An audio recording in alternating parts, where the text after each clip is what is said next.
I know that's right.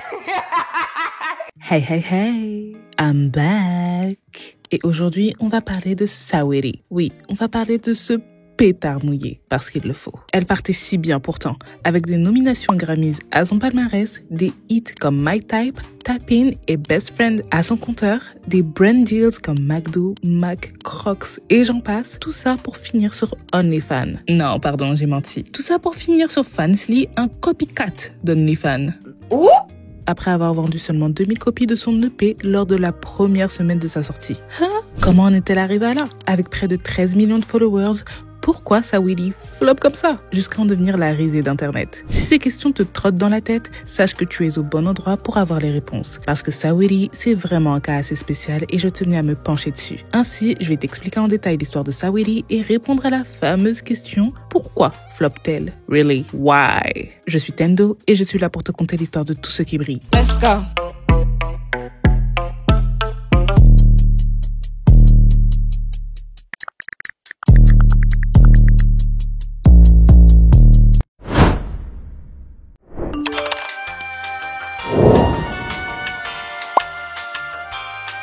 Saweetie, de son vrai nom Diamante Kiava Valentin Harper, est née le 2 juillet 1993 dans la ville de Santa Clara en Californie, aux États-Unis. Elle a actuellement 30 ans. Son nom de scène, Saweetie, vient de sa grand-mère qui l'appelait comme ça et depuis, c'est resté. Ça se dit aussi Sweetie. Elle est l'enfant d'un père afro-américain et d'une mère philippine et chinoise et a deux petites sœurs jumelles, Maya et Milan. Une chose à savoir sur sa mère, Trinidad Valentin, c'est une baddie. Sa mère était une vidéo vixen apparaissant notamment dans les clips de DMX, Nelly et LL Cool J. J'ai qu'un mot en tête en voyant sa daronne. Baddie. Saweetie est la cousine de l'actrice Gabrielle Union et du producteur de musique Zaytoven et a grandi auprès de MC Hammer, car le père de Saweetie, Johnny Harper, est le cousin de ce dernier. Les parents de Saweetie l'ont eu très jeune. Sa baddie de mère l'a eu quand elle avait à peine 17 ans. Et vu qu'il travaillait énormément, elle a été élevée par ses deux grands-mères. En grandissant, elle s'est imprégnée de leur éthique de travail et de leur apparence toujours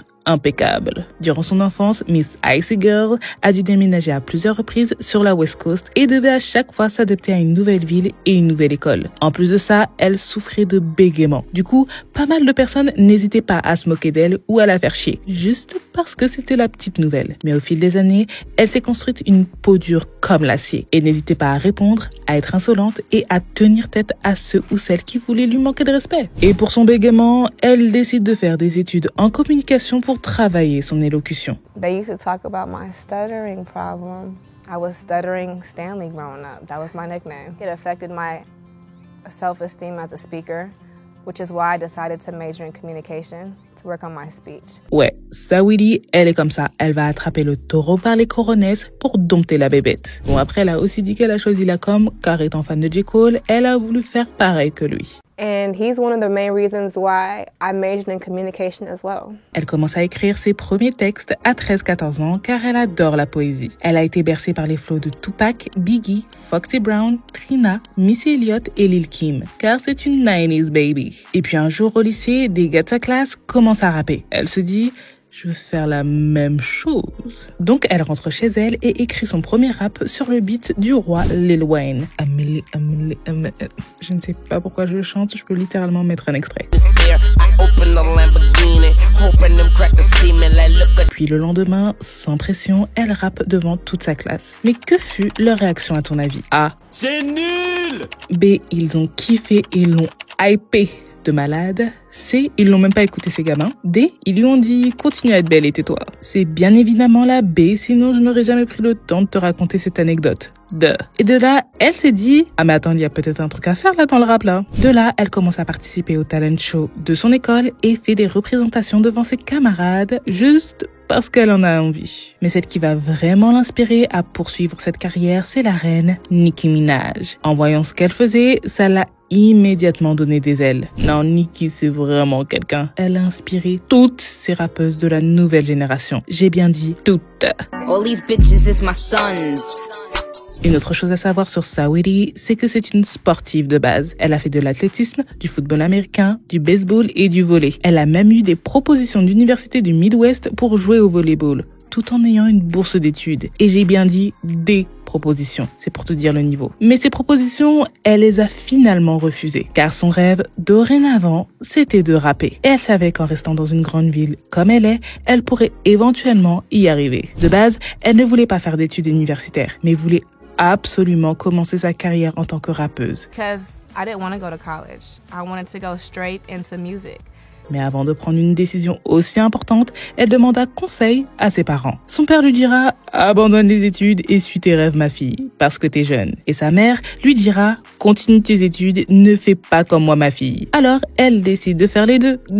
Elle poursuit ses études tout en poursuivant ses rêves. Comme J. Cole. Ouais, si tu ne l'as pas encore remarqué, elle est fan de J. Cole. Elle entre à l'université de San Diego, puis à USC, l'université de la Caroline du Sud, où elle obtient son bachelor en communication en 2016. Même si elle a de très bons contacts comme son cousin Beethoven pour percer ou pour au moins faire des prods, elle ne demanda rien à personne et préfère se débrouiller comme une grande pour sa carrière de rappeuse. C'est pourquoi après ses études, elle cumula jusqu'à 3 boulots pour subvenir à ses besoins. Elle a notamment travaillé en tant que serveuse dans un strip club et avait une ligne de vêtements appelée Money Making Mommy ou The Money Club, tout en travaillant sa musique, en faisant des open mic et des talent shows là où elle pouvait. Et quand je dis là où elle pouvait, t'as pas idée. Une fois, son copain de l'époque l'a invitée à un concert de J. Cole. Puis, ils ont décidé de l'attendre après le concert devant son bus. Elle arrive à rencontrer la star, puis son boyfriend lui sort « Mais fais-lui un freestyle, voyons ». J. Cole accepte d'écouter son freestyle et Saweetie performe pour lui son premier rap ever. So you say that girl really stuck up. It's because I didn't want to give you boys my number. Girl stay on, boy, Jack, I call them breakfast. What I look like standing on that last corner. I get my own girl, so keep your petty dollars. Mask on my face with your girl duct tape. You can call me a robber. Did she say robber? And she said robber. Rien n'a découlé de ce moment. Ouais. Tu t'attendais à quelque chose? Bah non. What did you expect? Sauf la naissance de l'espoir dans les yeux de Saweetie, car J. Cole l'a tout de même encouragée à poursuivre cette voie. Elle n'avait pas de studio, pas de matériel pour enregistrer, aucune connexion avec des personnes de l'industrie qu'elle pourrait utiliser, rien. Alors elle décide de poster ses freestyles sur Insta dès 2016. Et cette décision changera à tout jamais sa vie.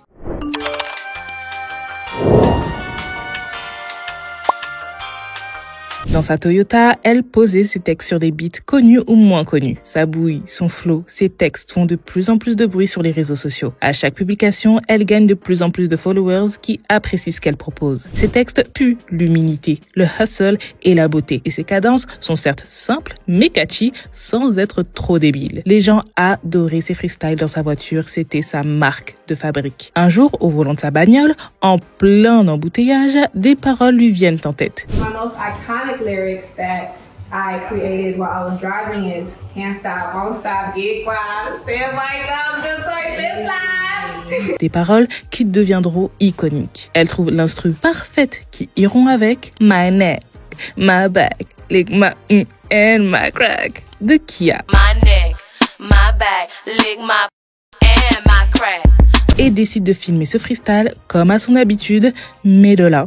All these lies need to stop, cause I'm icy, wifey, haters wanna fight me, never been the one get RP up on a whitey. Internet devient fou. Toujours pas signé en label, on lui conseille de mettre le son sur SoundCloud. Icy Girl de Saweetie sort sur SoundCloud pendant l'été 2017 et devient viral sur la plateforme. Perso, c'est à ce moment-là que je l'ai connu. Sur SoundCloud, back in the day, il y avait des pépites. J'ai connu Kehlani, Billie Eilish et Division sur cette plateforme bien avant la fame. Et j'aime trop le dire aux gens. L'algorithme est fort en ce temps-là. Bref, de là, elle se fait repérer par un producteur et chercheur de talent, Max Goose, qui devient son manager. Tout en étant signée chez son manager et sous les conseils de celui-ci, elle sort son premier clip pour Icy Girl en octobre 2017, puis signe chez Warner Bros. Records et crée son propre label Icy Records dans la foulée, puis sort le single officiel en janvier 2018, dispo sur toutes les plateformes. Le son Icy Girl est devenu viral. Pourquoi? Parce qu'elle était authentique. En tout cas, c'est ce que la plupart percevaient d'elle. C'est chill, tout en envoyant des bars. Et elle était habillée. Oui, c'est un détail qui m'a frappé à l'ancienne et qui me fracasse encore aujourd'hui. Aucun décolleté, aucun twerk, aucune nudité et elle ne parle pas de son chaton. En plus de ça, j'achète, on achète. Évidemment, j'écoute à fond les patates, ma Gucci pink, ma booty all brown. Mais le rap féminin avait besoin de se diversifier. Je ne sais pas pourquoi je parle au passé, il a besoin de se diversifier. Sometimes, on est fatigué d'être des et de twerker. That's it. Et on n'est pas tous des pétards. Je le suis, mais je parle pour tout le monde, hein. Les rappeurs peuvent être versatiles, mais pas les rappeuses. I'm not a Greek at all. Et Saweetie apportait ce vent de fraîcheur. C'était une baddie et une tomboy à la fois. Ouais, cette Saweetie-là me manque. Elle sortait du lot. Même aujourd'hui, quand j'écoute ses freestyles d'avant, je suis choquée à quel point c'est quali. Saweetie, t'as déconné. Bref, en 2018, elle sort son premier EP nommé High Maintenance. Un EP comprenant 9 titres produits par plusieurs producteurs, dont son cousin Zetoven. Ce single, Icy Girl, a dépassé les 500 000 ventes en juin 2018. La même année, elle sort le remix d'Icy Girl avec Kehlani. En 2019, elle sort son deuxième EP, Icy, avec comme lead single le son My Type, produit par London on the Track, et sample le son Freakalic par Petey Pablo. Le son était partout.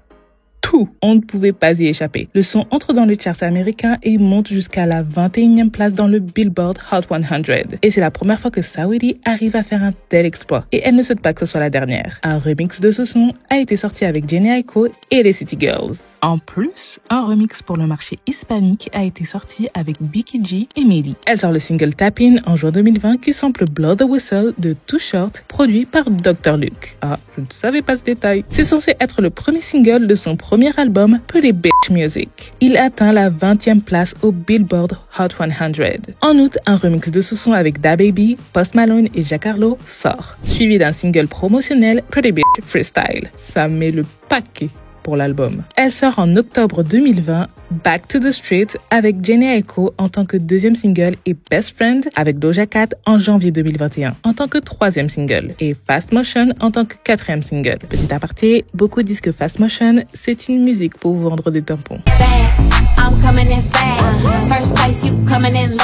Purée, ils n'ont pas tort. Un album qui promettait du lourd avec des featuring comme Miley Cyrus, Cardi B, Lizzo, Justin Bieber, Chance the Rapper et Kirk Franklin selon les rumeurs. Un album donc très anticipé. Pendant ce temps-là, en 2020, elle apparaissait dans la liste de Forbes 30 Under 30. Depuis 2020, elle avait des brand deals encore jamais vus pour une nouvelle artiste rap. Des collaborations avec McDo, Crocs, Fendi Beauty via une pub au Super Bowl, Champion, PLT, Morphe, Mac. Elle lance aussi sa propre ligne de bijouterie. Elle apparaît dans Grownish et dans la bande-son de la série. Et également dans la bande-son de ma série, Insecure.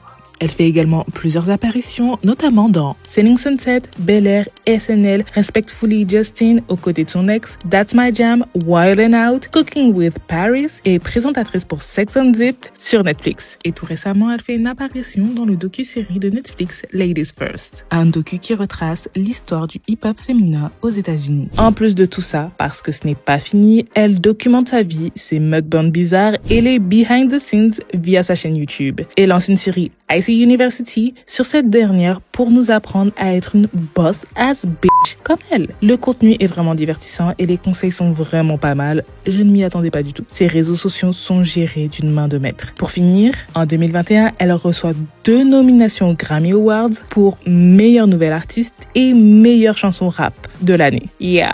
Ce n'est pas rien. La suite logique, c'est qu'elle sorte son album Pretty Bitch Music. Avec une ira aussi belle, tu ne peux que sortir l'album, non? Well, elle sort à la place un EP appelé Pretty Summer Playlist Season 1. Excuse me? Un autre EP? Miss, c'est là où le bas blesse et où tout a basculé pour Saweetie. Et je vais t'expliquer pourquoi. Mais avant, laisse-moi te parler de ses amours de sec. Parce que Saweetie a un petit palmarès tout de même. Et ses amours ont un lien avec sa carrière.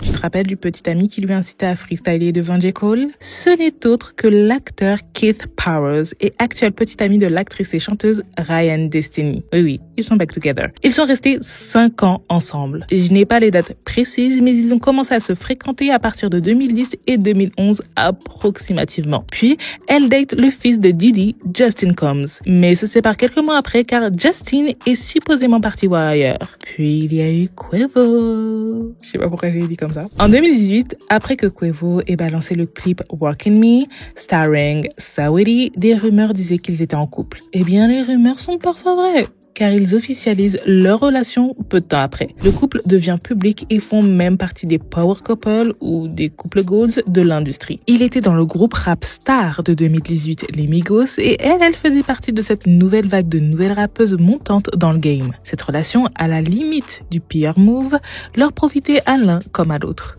Cependant, les fans de Saweetie remarquèrent un changement dans sa direction artistique et bien plus. Ses textes sont de plus en plus boring, elle commence à faire de la chirurgie pour ressembler à une fourmi, elle commence à se dénuder dans ses clips sans prévenir.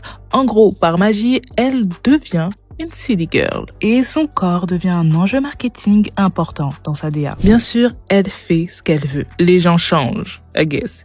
Mais beaucoup la suivirent à l'époque car elle ne faisait pas ces choses. Je t'avoue que normalement, on ne devrait pas faire attention à ces détails ridicules, mais dans l'industrie du divertissement, ces détails sont exacerbés à la mort et deviennent ainsi des enjeux marketing. Beaucoup blâmèrent Quavo car il aidait souvent Saweetie pour sa carrière. Il aidait à plusieurs reprises pour l'écriture de ses chansons. Du coup, il y a de fortes chances qu'il lui ait dit de changer son image pour se rapprocher de celle de Nicki ou Cardi. Néanmoins, ces changements peuvent venir de son équipe et ou d'elle, parce que c'est une grande fille, afin de vendre davantage. Mais voilà, en mars 2021, Saweetie annonce leur séparation dans un tweet très spicy. Elle accuse le rappeur de l'avoir trompé et elle ne veut plus rester dans cette relation malgré les nombreux cadeaux bien chers qu'il lui a fait. Et de là, un bif entre les deux anciens amants commence. Un bif bien divertissant. Beaucoup de popcorn ont été sortis. Des tweets par-ci et par-là, puis des pics dans des chansons, puis ça répond. Bref, en étant fan de gossip, je n'ai raté aucune miette. Pendant ce temps, elle nous fait savoir qu'elle fréquenterait un mystérieux homme riche, histoire de faire parler, ayant la même apparence que Lil Baby dans un post Insta très messy, selon certains. Mais Lil Baby ne confirme rien. Pire, il la qualifie de bizarre. Cependant, la fin de ce bif a été marquée par la mort du neveu de Quavo et membre des Migos, Takeoff, qu'il puisse reposer en paix. Ouais.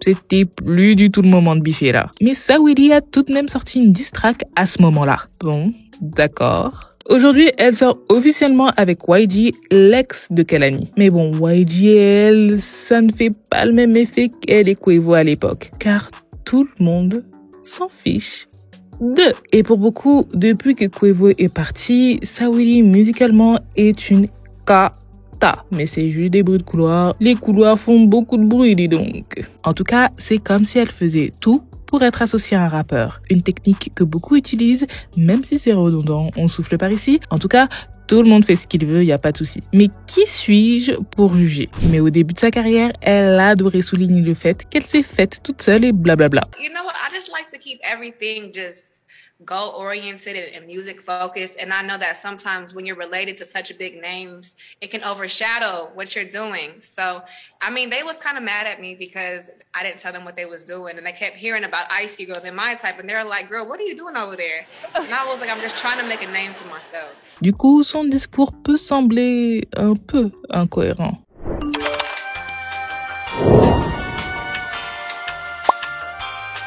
Bizarrement, il y a tellement de raisons à son flop que j'en ai même le tournis. Oui, j'adore être dans l'abus.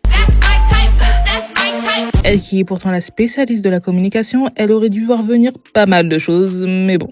1. Son personnage. Elle est passée de college girl / fille d'à côté, studieuse et s'occupant de ses affaires à stripper / cliché de la fille qui vient du ghetto alors qu'elle ne vient pas du tout du ghetto. Son changement était trop soudain. Tu attires les gens avec ton allure college girl, puis tu leur dis qui à leur gueule, finalement je ne suis pas ça. Tu as le droit de ne plus être ça. Mais tes supporters ont aussi le droit de partir, ma chérie. Ils ont aussi le droit de te dire fuck you too. On connaît ce cliché, on connaît ce perso, on est fatigué, on voulait juste autre chose. 2. Ses performances. Oh my. Comment dire? Comment te dire? Je vais juste te montrer, je pense que c'est mieux. Let's go.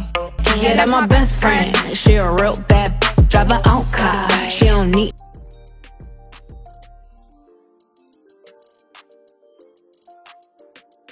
Can't stop, won't stop, big guap. 10 white toes on them toy flip flops. Manicures and pedicures, I'm always 10 pop. When they say I'm not, all the lies need to stop. Country, let me Hennessy while I'm chillin' on the beach.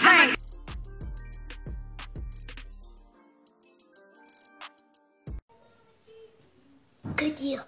C'était une catastrophe. Bon, je vais mettre 2 secondes de côté mon côté shady. C'est le début et les débuts sont souvent catastrophiques. Surtout sur scène, soyons indulgents mes amis. Être une artiste demande beaucoup de courage. En tout cas, ses performances ont fait le tour des réseaux sociaux et Internet, gentil comme il est, ne l'a pas épargné. 3. Sa musique. Certes, elle n'a jamais rien apporté de nouveau. Ce qu'elle a apporté, c'était une certaine fraîcheur dans le rap game US féminin. Une fraîcheur qui n'a pas fait long feu. Et à force de samples, de gimmicks et de textes de plus en plus faibles, son public a été vite lassé. Encore, les samples, je vais la défendre parce que c'est littéralement sa marque de fabrique.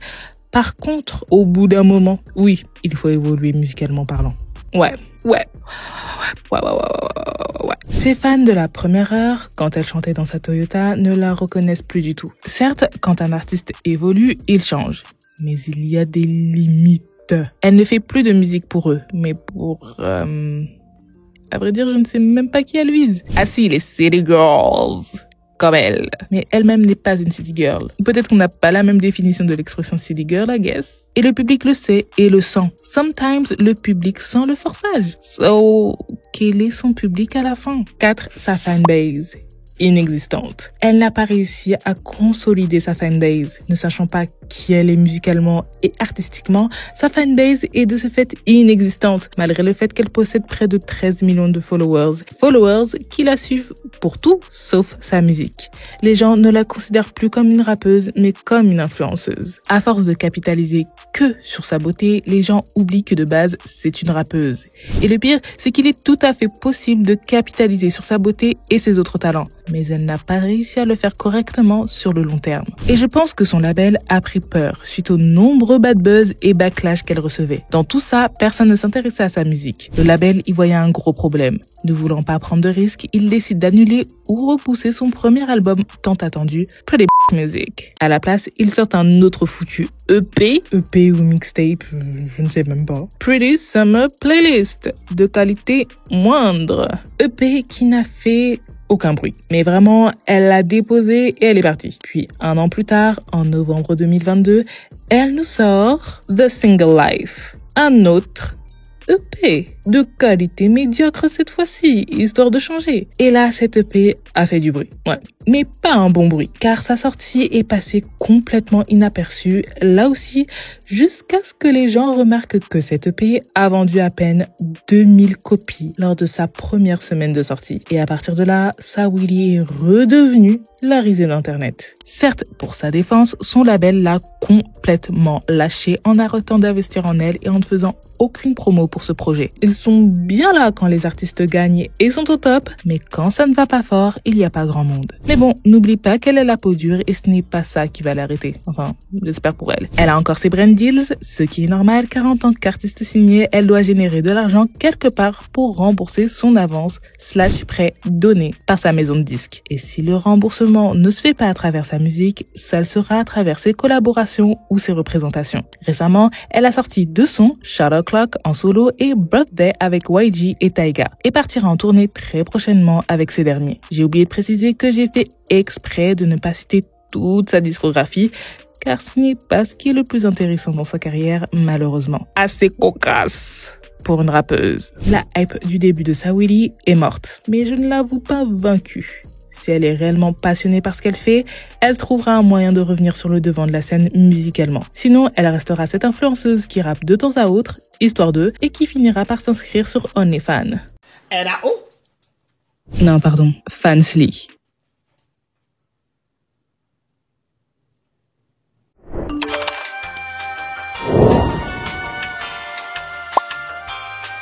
Pour conclure, Saweetie est un pétard mouillé et c'est bien dommage. J'espère qu'elle apprendra de ses erreurs, sinon c'est son dos. Oui, je sais, il n'y a pas meilleure conclusion, I know. En tout cas, like et abonne-toi, please. Et qu'est-ce que t'en penses de son histoire, de son flop et quel est son meilleur son d'après toi? Si tu connais un peu sa discographie. Pour moi, ce sera Forever and Ever Icy Girl. J'ai eu un réel coup de cœur pour cette petite. Un coup de cœur qui a duré quoi? 2 minutes? Attends. Je vais voir combien de temps ça dure. 1 minute 49. 1 minute 49? What? Eh, vas-y. Purée. Bye et bisous. Cordialement, Tendo.